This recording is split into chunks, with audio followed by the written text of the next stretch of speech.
This is a review on 6-inch Starret combination square and a 6-inch iGaging double square, which would be more of a generic cheaper square versus a high-end square. Now, just to get started, even to do this video, I've had this particular square. I've had a couple of these, but this double square I've had for a long time, and it was in a drawer in my shop. And to do the video, I went to get it, and it was actually stuck. And first off, my biggest complaint with this iGaging square is that the knob will get stuck, and like whenever I would use this on the job site, drywall dust and whatnot would bind it up even worse. These Starret squares, I've always found that it's very easy to tighten them securely and then loosen them. For whatever reason, they're just built a little bit different. Now, checking these for square, the Starret is really right on the money. Much cheaper iGaging square. It's got a little, you probably can't see it in the camera, but it's just slightly out of square. Not a big deal probably, but slightly out of square.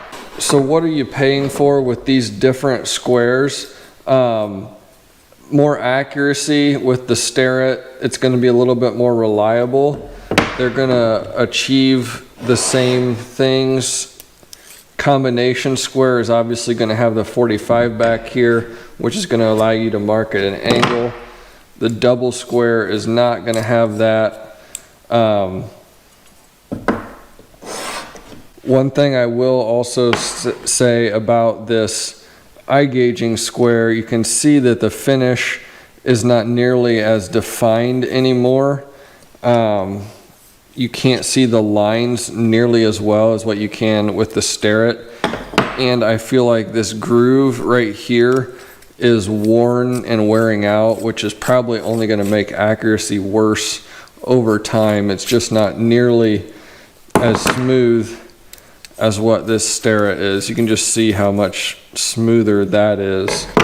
This feels almost more like it's aluminum or something, just not nearly as good quality steel. So which should you buy? You know, here you can see the brand iGaging, here the brand Starret.